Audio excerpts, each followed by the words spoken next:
Hello, and welcome back to my book corner for another story time with me, Rockin' Ryan. Now, I'm sure you all know that something very, very spooky is about to happen soon. That's right, it is nearly Halloween, and I've got my friend Mac and the Dragon and his pumpkin, and also today, I've got a very scary, scary thing in my hand. Can you see what it is?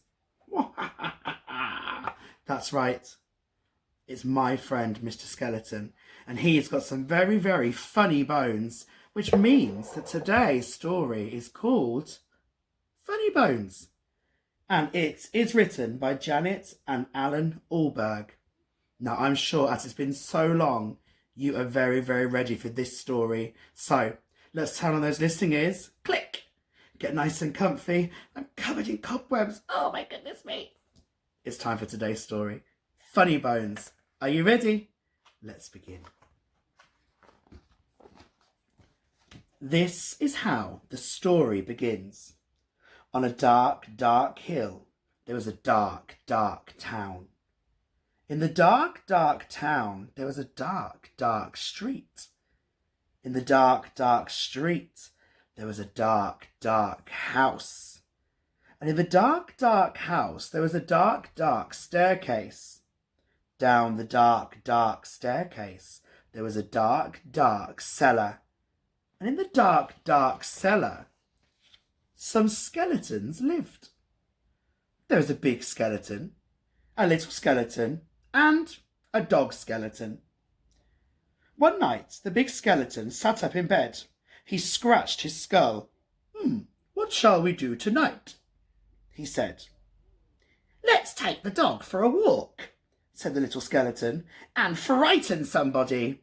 Good idea, the big skeleton said. So, the big skeleton, the little skeleton, and the dog skeleton left the dark, dark cellar, climbed up the dark, dark staircase, and stepped out into the dark, dark street. They walked past the houses and the shops. They walked past the zoo and the police station. And they went into the park. That is a place you should never go on a dark, dark night. The big skeleton scratched his skull. What shall we do now? He said. Let's play on the swings, said the little skeleton, and throw a stick for the dog, and frighten somebody. Good idea, said Big Skeleton. So the big skeleton, the little skeleton, and the dog skeleton walked around the dark, dark pond and past the dark, dark tennis courts and up to the dark, dark swings. The big skeleton and the little skeleton played on the swings. They threw a stick for the dog. Suddenly, something happened. The dog skeleton chased the stick, tripped over the park bench, and bumped into a tree. Woof! Ow! And ended up as a big pile of bones. Oh, look at that, the big skeleton said. He's all come to pieces. What shall we do now? Let's put him together again, the little skeleton said. So the big skeleton and the little skeleton put the dog skeleton together again, and they sang a song while they did it. The toe bone's connected to the foot bone. The foot bone's connected to the leg bone. The leg bone's connected to the hip bone. The hip bone's connected to the backbone. Oh, woofoo, oof, oof. Then they got mixed up. Is that a toe bone? The little skeleton said. Where does this one go? Said the big skeleton.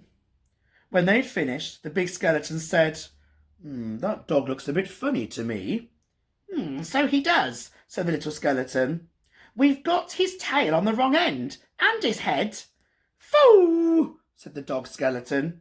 That doesn't sound right, does it? What sound does a dog make? That's right. Woof. At last, the dog was properly put back together again. The big skeleton and the little skeleton sang another song. These bones can bark again, can run around in the park again, can frighten people in the dark again. The big skeleton scratched his skull. That reminds me, he said. We forgot to frighten somebody. Let's do it on the way home then, said the little skeleton. Good idea, said the big skeleton. So the big skeleton and the little skeleton and the dog skeleton left the dark, dark swings. They went out into the dark, dark town and tried to frighten somebody. The trouble was, there wasn't anybody. Everybody was in bed. Even the policeman in the police station were in bed. Even the animals in the zoo. Of course, the skeleton animals were awake.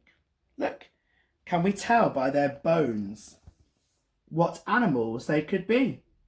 I think this one could be a giraffe. And some fish. And maybe even a snake. Let's have a ride on the elephant, the little skeleton said. Let's have a word with the parrot skeleton. The big skeleton scratched his skull. Let's keep out of the way of the crocodile skeleton, he said. When they were back in the street, and when they still could not find anybody to frighten, the big skeleton said, what shall we do now? The little skeleton scratched his skull. Let's frighten each other, he said. That's better than nothing. Good idea, said the big skeleton. So after that, the big skeleton frightened the little skeleton, and the little skeleton frightened the big skeleton. The big skeleton and the little skeleton even frightened the dog skeleton, and the dog skeleton frightened them. Oh dear, look. They're trying to scare the dog by pretending to be a cat and going, meow. They hid round corners and frightened each other. They climbed up lampposts and frightened each other. They jumped out of dustbins and frightened each other. All the way home. And that is how the story ends. On a dark, dark hill, there was a dark, dark town. And in the dark, dark town, there was a dark, dark street. And in the dark, dark street, there was a dark, dark house. And in the dark, dark house, there was a dark, dark staircase. And down the dark, dark staircase, there was a dark, dark cellar. And in the dark, dark cellar, some skeletons lived. And they still do. The end. Whew. That was a very, very busy story, all about these very, very scary looking skeletons.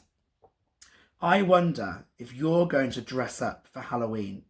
I wonder what I'm going to be. Maybe a scary zombie or a ghost. Maybe a werewolf. I would love to know all the different things that you're going to dress up as. Maybe you're going to a special party at school or nursery, or maybe having a special party at home with your family and loved ones. I'd love to hear about it. Now, I'm going to be back tomorrow for 2 story times because it's going to be Halloween. But for now, if that wasn't too scary, I think it's time to go to sleep. So let's all close our eyes. Oh, no snoring.